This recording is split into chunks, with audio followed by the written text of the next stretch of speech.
এই শোনো, আজ তোমার জন্য বাজার থেকে ইলিশ এনেছি। ও মা, ইলিশ এনেছো? তাহলে আজ ঘরটা সুগন্ধে ভরে যাবে।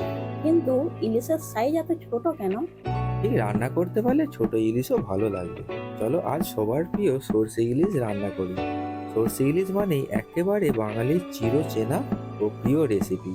সর্ষে ইলিশ বানাতে গিয়ে অনেকেরই তেতো ভাব চলে আসে। তো চলুন আজকের রেসিপিতে কিভাবে সর্ষে তেতো ভাব দূর করে খুব সহজেই সর্ষে ইলিশ রান্না করবেন তার A to Z সমস্ত টিপস অ্যান্ড ট্রিক্স থাকলো।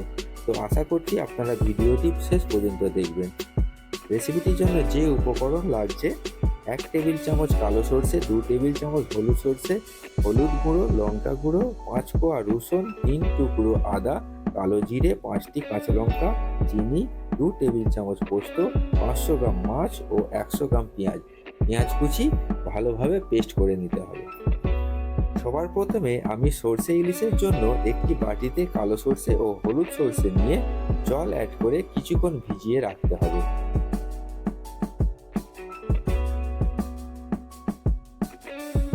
এখানে অবশ্যই নতুন সরিষার ব্যবহার করবেন। এরপর কেটে ধুয়ে রাখা মাছগুলির মধ্যে পরিমাণ মতো লবণ, হলুদ গুঁড়ো ও একটু সরিষার তেল অ্যাড করে ভালো করে মাখিয়ে নেব।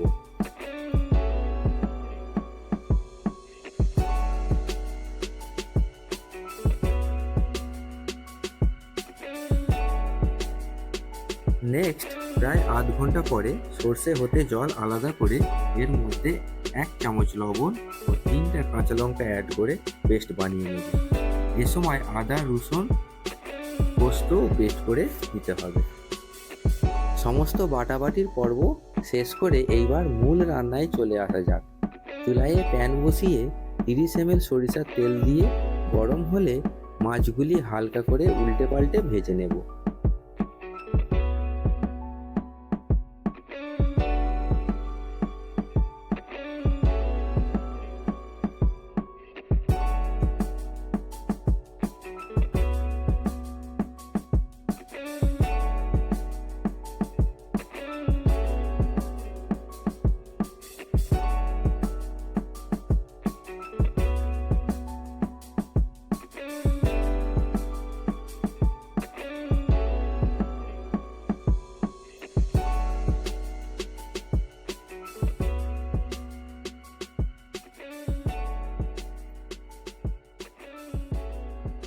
ভাজা হয়ে গেলে ওই তেলের মধ্যে কালো জিরা, কাঁচা লঙ্কা ফোড়ন দিয়ে সামান্য নাড়াচাড়া করে পেঁয়াজ বাটা অ্যাড করে দিতে হবে।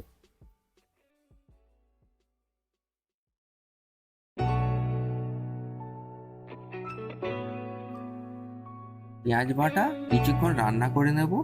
তারপর অ্যাড করব রসুন বাটা।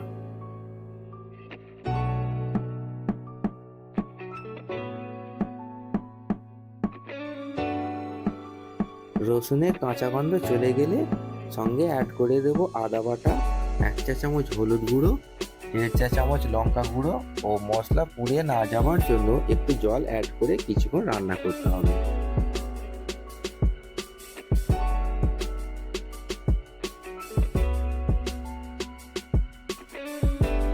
নেক্সট অ্যাড করব চিনি ও পোস্ত বাটা।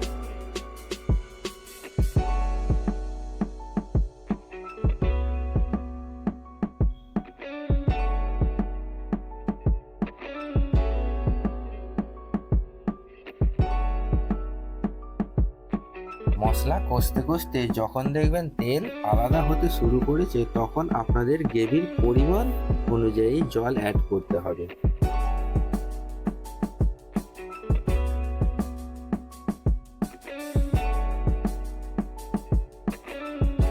গ্রেভি ফুটতে শুরু করলে ভাজা মাছ দিয়ে ঢাকা দিয়ে দেব।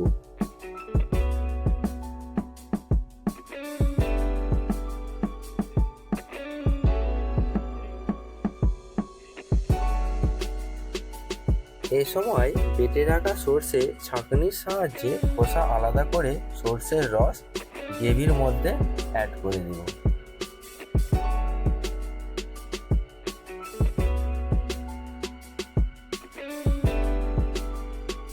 সর্ষে বাটা অবশ্যই রান্নার শেষ পর্যায়ে ব্যবহার করতে হবে।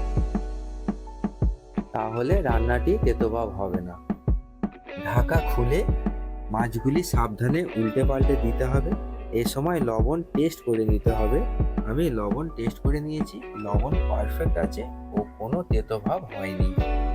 সর্বশেষ কাঁচা সরিষার তেল অ্যাড করে নামিয়ে নিলেই রেডি হয়ে যাবে সর্ষে ইলিশ।